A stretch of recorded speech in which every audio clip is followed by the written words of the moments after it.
Catequese e família. A família é uma comunidade de amor e vida, constituída de um complexo de relações interpessoais, vida conjugal, paternidade e maternidade, filiação, fraternidade, mediante as quais cada pessoa humana é introduzida na família humana e na família de Deus, que é a Igreja. O futuro das pessoas, da comunidade humana e da comunidade eclesial depende em grande parte da família, da célula fundamental da sociedade. Graças à família, a Igreja se torna uma família de famílias e é enriquecida pela vida dessas igrejas domésticas. Portanto, com íntima alegria e profunda consolação, a Igreja olha para as famílias que permanecem fiéis aos ensinamentos do Evangelho, agradecendo-lhes pelo testemunho que dão e encorajando-as. Com efeito, graças a elas, torna-se credível a beleza do matrimônio indissolúvel e fiel para sempre. Parágrafo 226 do Diretório para a Catequese 2020. Olá! Nós vamos dar novos passos nos estudos do nosso Catecismo da Igreja. Nós terminamos já a primeira parte dos artigos iniciais da nossa profissão de fé, falando sobre a Santíssima Trindade, o Pai, o Filho e o Espírito Santo. Agora, nós temos, depois desse último parágrafo que nós estudamos, nós já chegamos aos 742, agora nós temos cerca de 285 parágrafos exclusivamente sobre a Igreja Una, Santa, Católica e Apostólica. É lógico que nós não temos condições de abordar parágrafo por parágrafo. Como nós já dissemos, o objetivo desses nossos encontros é fazer um resumo amplo, o quanto possível, para que os principais destaques dessas partes, desses parágrafos do Catecismo, fiquem razoavelmente esclarecidos. Então, a partir de agora, nós estamos iniciando essa sessão que é denominada eclesiologia. Eclesiologia é uma palavra que é oriunda do grego, como nós vamos ver, eclésia, e é uma disciplina dos estudos teológicos. No curso de teologia, essa disciplina, eclesiologia, ela é bem ampla e muito importante, como todas as demais, mas, logicamente, nós temos um destaque especial para os estudos dessa que, no Concílio Vaticano II, se foi chamada Lumen Gentium, Luz das Nações. Muito bem, do povo de Deus que nós agora começamos então a estudar, nós vimos que no símbolo apostólico, a gente diz, é o credo simples, né? A gente, depois de creio no Espírito Santo, na Santa Igreja Católica. Só tem essa frase. Depois continua na comunhão dos santos, etc. Mas, no símbolo niceno-constantinopolitano, essas 4 características fundamentais que diferenciam a Igreja Católica das demais, elas são mais amplamente estudadas e, nesse símbolo, consta em latim com essa frase: et unam sanctam catholicam et apostolicam ecclesiam. Vocês notam que aqui essas terminações, né, em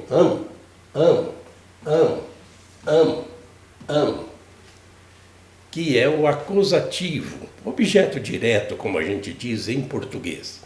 Aquele et lá no início é porque é uma continuação do credo, do primeiro verbo lá do início da profissão de fé, mas também creio no Espírito Santo, e na Santa Igreja Católica, e na una, santa, católica e apostólica Igreja.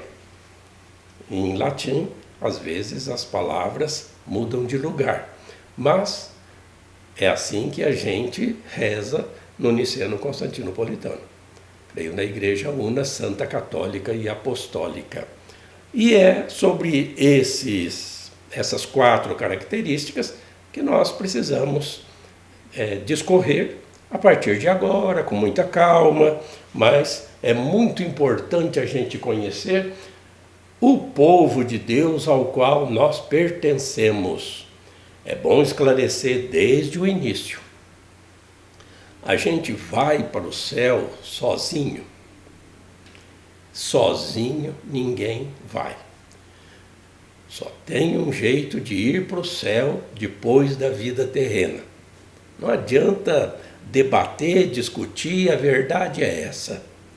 Só tem um jeito. É por Cristo, com Cristo e em Cristo. Ninguém vai ao Pai senão por mim.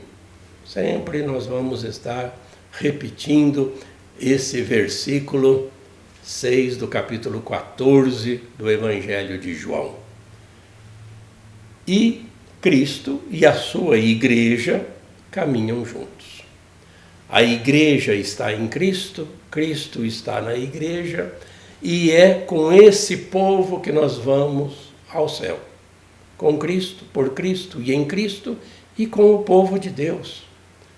Nós não temos condições de, por nós mesmos, abrir as portas do céu e entrar, não é assim.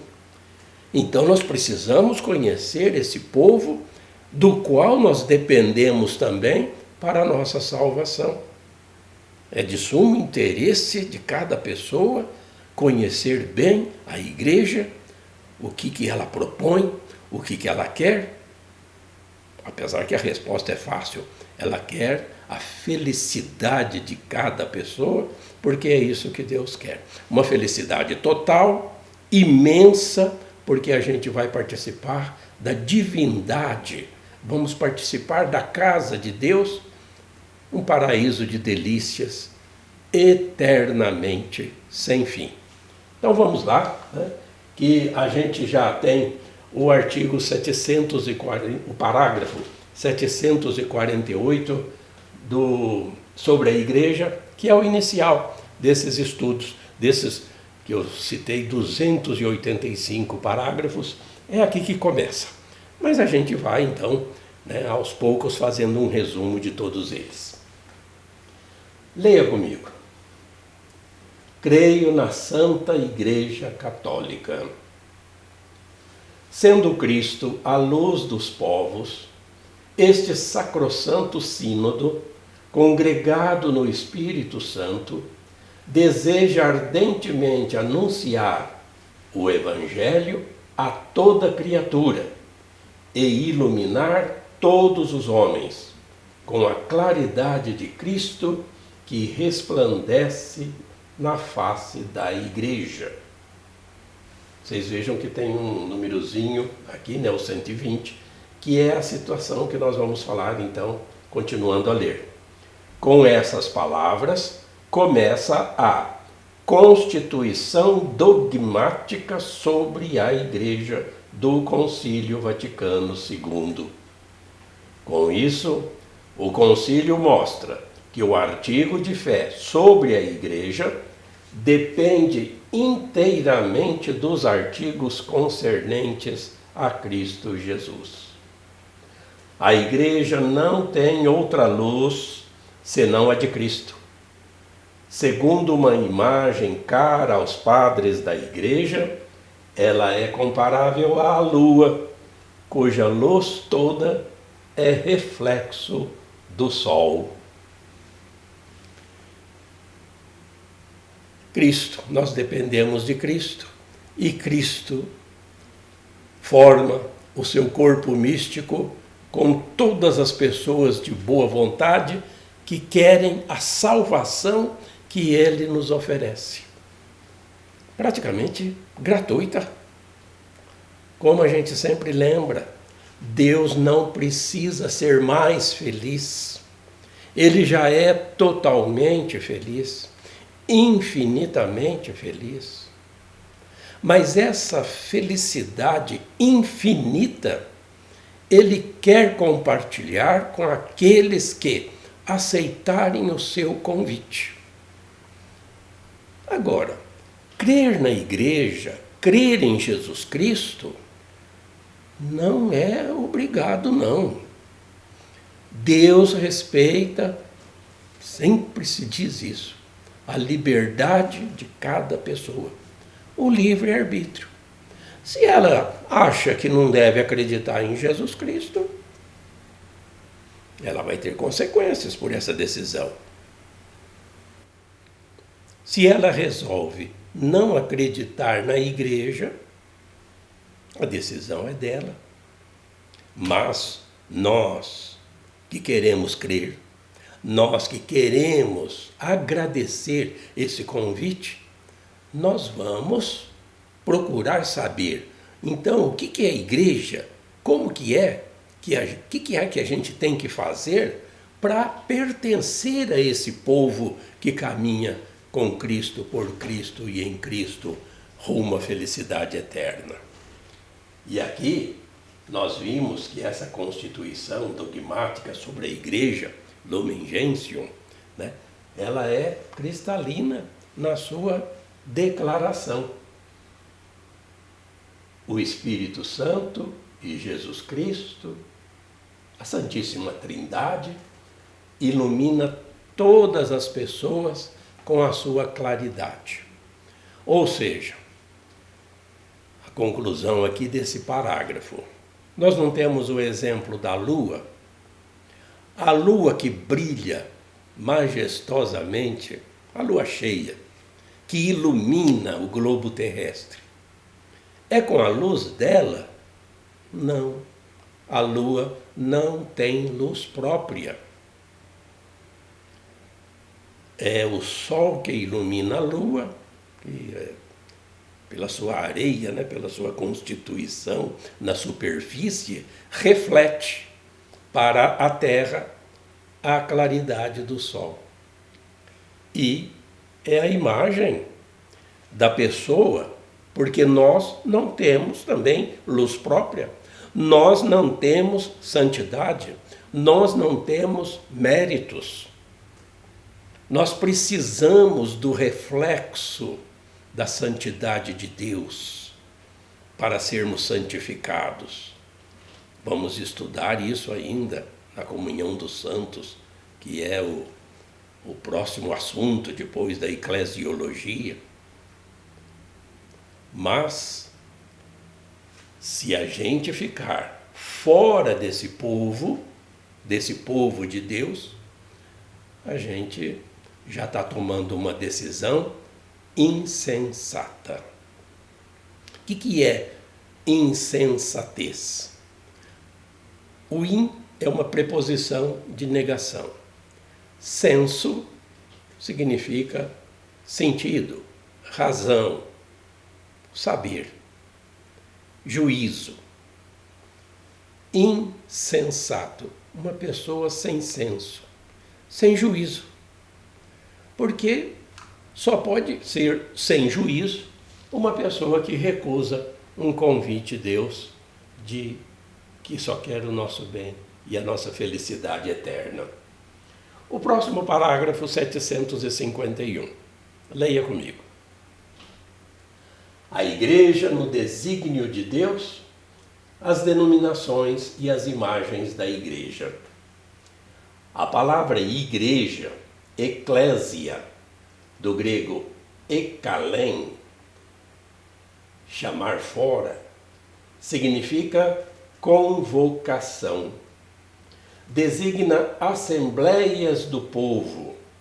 E aqui tem uma citação, esse 124, que a gente vê aqui embaixo, ó, 124. Atos 19, 39. Então, a gente vai lá em Atos 19, 39 é onde Paulo está tendo lá um problema na cidade de Efésio, que tinha um grande templo à deusa Diana, e o comércio em torno de estatuetas dessa deusa rendia muito dinheiro para a economia da cidade, Éfeso.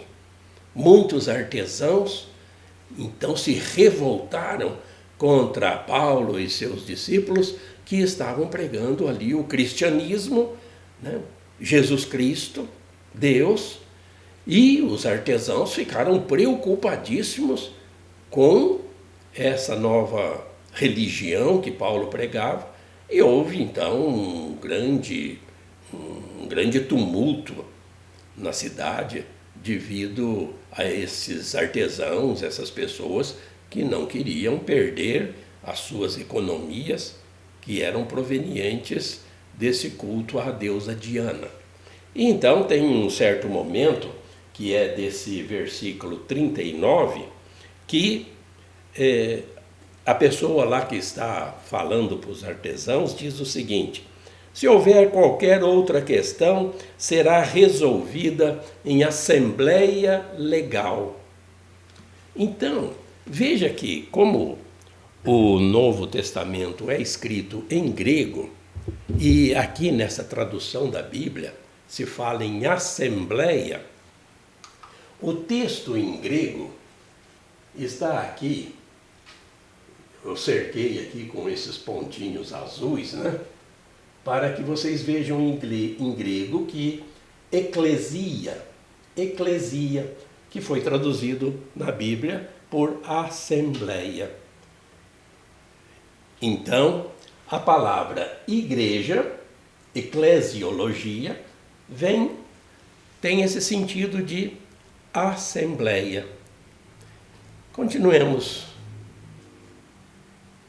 Designa assembleias do povo, geralmente de caráter religioso.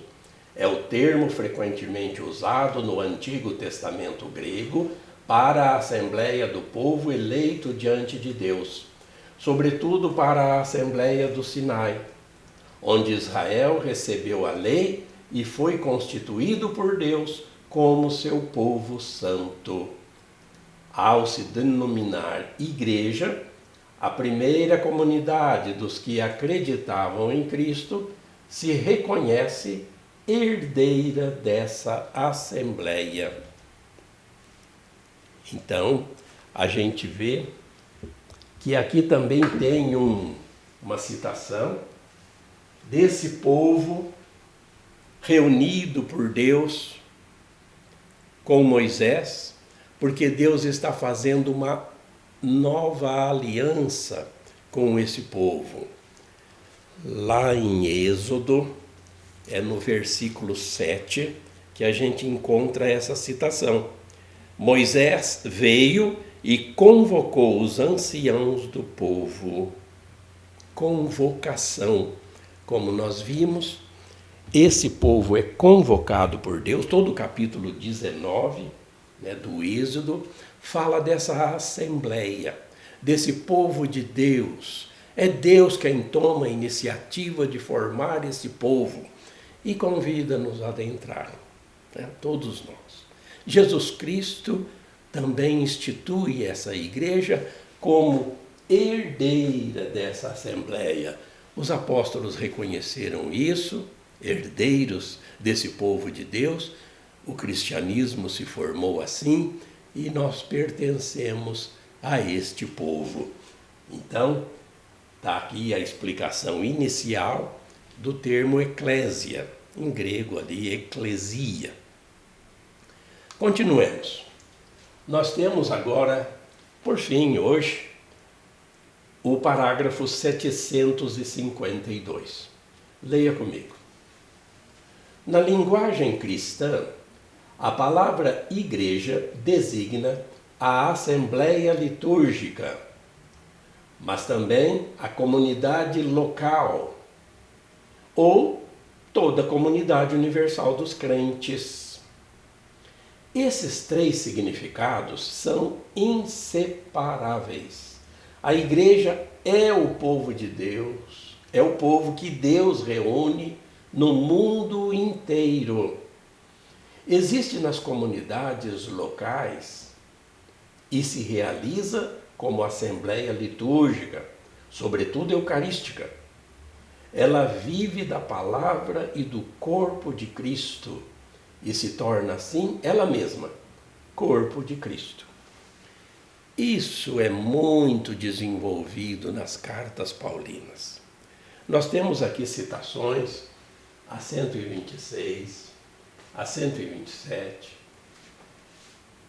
Estão aqui, 126, 127, até a 128. Coríntios. Também na carta aos Efésios. Praticamente é uma carta sobre eclesiologia. É Paulo quem até discorre melhor e vai servir de base para todo o cristianismo essa ideia do corpo místico de Cristo, que é a igreja, que nós somos esse edifício, não de pedras mortas, mas de pedras vivas, nesse edifício espiritual. Lá em Colossenses, no capítulo 1, no versículo 20, temos lá que Cristo é a cabeça da igreja. E aqui, em Coríntios, né, que nós somos os membros, basta você também tomar a sua Bíblia, procurar essas citações, e você vai ver, né, a fundamentação bíblica das Sagradas Escrituras para toda essa formação sobre eclesiologia que nós estamos aqui iniciando.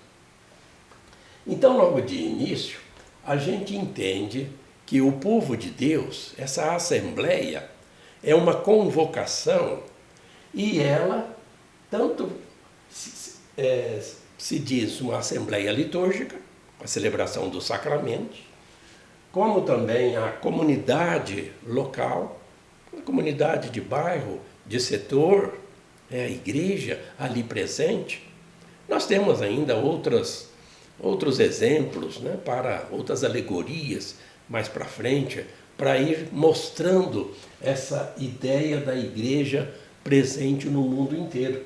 Aqui quando diz a comunidade universal dos crentes, é bom a gente já começar a se perguntar, porque nós vamos procurar dar essas respostas depois. Será que dessa igreja consegue a salvação só os católicos? Será que nossos irmãos de outras crenças, que pratiquem outra fé, será que também fazem parte desse povo de Deus? O que é necessário para pertencer a esse povo? Então nós temos aí muitas questões para nós irmos refletindo pouco a pouco para termos uma noção mais clara do que nós precisamos fazer para não sair desse povo. Porque o artigo seguinte, depois de vários encontros sobre a igreja, é essa comunhão dos santos. Nessa comunhão dos santos, apesar de sermos pecadores, nós temos que estar em comunhão, comum união. Aí a pessoa se assusta quando se fala de uma pessoa excomungada, né? Excomunhão, ou fora da comunhão. São as pessoas que não aceitam as disposições divinas, que não são simplesmente mostradas para o mundo pela igreja porque ela inventou isso tudo. Não, ela tem fundamento, é preciso estudar, é preciso ver, procurar a verdade. Tem pessoas que, além de não entenderem, ainda começam a falar daquilo que acham, sem ter base, sem ter fundamento.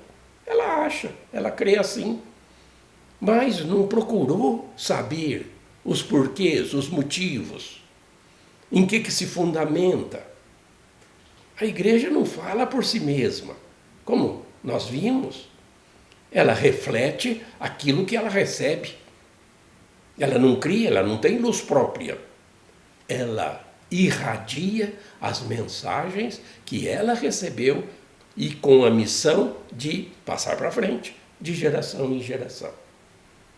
Por isso, ficamos por aqui hoje, iniciando esses nossos estudos da nossa fé na Igreja, que é una, que é santa, que é católica, que é apostólica. E com um pouco de paciência, mas de perseverança, com esse interesse de nós nos conhecermos cada vez melhor, a gente vai caminhando, né, para que essa nossa fé cada vez aumente mais. Esse é o objetivo, é isso que nós queremos. Permaneça conosco e com Deus, principalmente. E que Deus te abençoe.